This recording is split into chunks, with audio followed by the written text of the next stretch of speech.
Assalamualaikum warahmatullahi wabarakatuh. Kami dari kelompok 8 mata kuliah Hadis Tarbawih akan mempresentasikan materi evaluasi pendidikan Islam. Perkenalkan, nama saya Siti Lucia sebagai moderator dan teman saya Kuliah Masrullah, Faridah Bihatati. Untuk mempersingkat waktu, mari kita awali presentasi kali ini dengan bacaan basmalah. Bismillahirrahmanirrahim. Silakan. Evaluasi pendidikan Islam adalah suatu proses dan kegiatan penilaian yang terencana terhadap peserta didik dari keseluruhan aspek mental, psikologis, dan spiritual religius dalam pendidikan Islam untuk mengetahui taraf kemajuannya. Tujuan evaluasi pendidikan yaitu untuk mengetahui kadar pemahaman peserta didik terhadap materi pelajaran, melatih keberanian, dan mengajak peserta didik untuk mengingat kembali materi yang telah diberikan dan mengetahui tingkat perubahan perilakunya.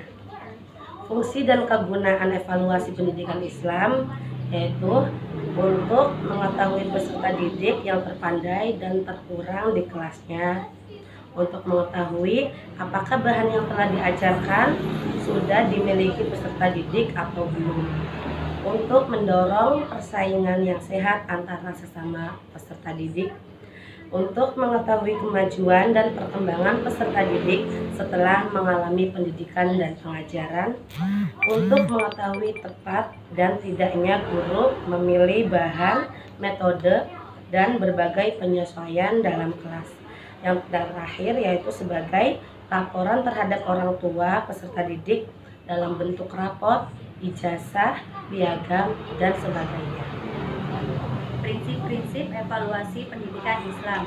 Pelaksanaan evaluasi agar akurat dan bermanfaat baik bagi peserta didik, pendidik ataupun pihak yang berkepentingan, maka harus memperhatikan prinsip-prinsip sebagai berikut.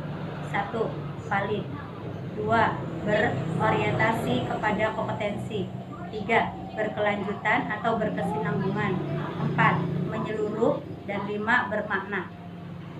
Jenis-jenis evaluasi pendidikan Islam. 1. Evaluasi formatif, yaitu penilaian untuk mengetahui hasil belajar yang dicapai oleh para peserta didik setelah menyelesaikan satuan program pembelajaran pada mata pelajaran tertentu. Fungsinya yaitu untuk memperbaiki proses pembelajaran ke arah yang lebih baik dan efisien atau memperbaiki satuan atau rencana pembelajaran. Tujuannya yaitu untuk mengetahui penguasaan peserta didik tentang materi yang diajarkan dalam satu satuan atau rencana pembelajaran. Aspek yang dinilai terletak pada penilaian normatif, yaitu hasil kemajuan belajar peserta didik yang meliputi pengetahuan,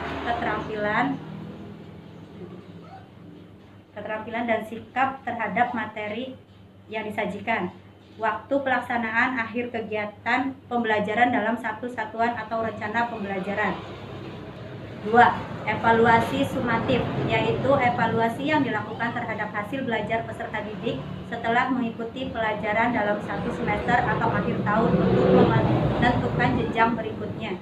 Fungsinya yaitu untuk mengetahui angka atau nilai peserta didik setelah mengikuti program pembelajaran dalam satu bulan, semester, atau akhir tahun.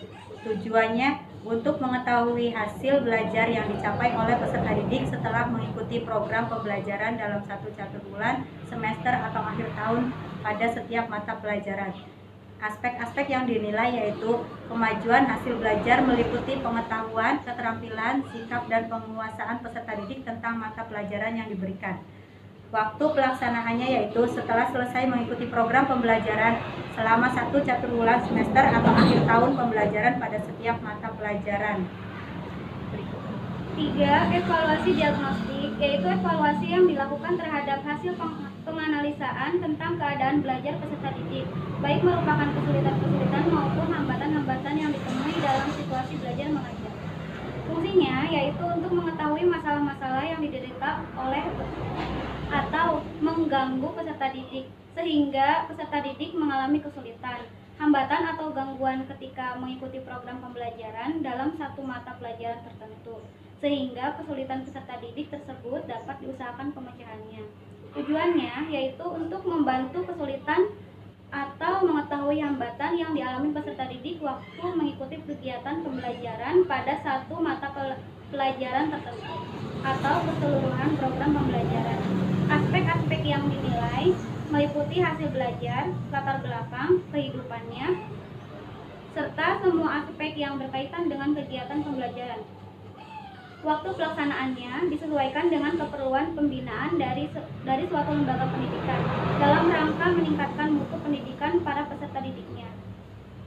Langkah-langkah evaluasi secara umum, proses pengembangan penyajian dan pemanfaatan evaluasi belajar dapat digambarkan dalam langkah-langkah berikut. 1. Penentuan tujuan evaluasi. 2. Penyusunan kisi-kisi soal. 3. Telaah atau review dan revisi soal. 4. Uji coba. 5. Penyusunan soal. 6. Penyajian tes. 7. Scoring. 8. Pengolahan hasil tes. 9. Pelaporan hasil tes. Dan 10. Pemanfaatan hasil tes. Dipersilahkan, barangkali ada teman-teman yang mau bertanya, silahkan upload di kolom diskusi di kampus. Kurang dan lebihnya kami mohon maaf. Wassalamualaikum warahmatullahi wabarakatuh.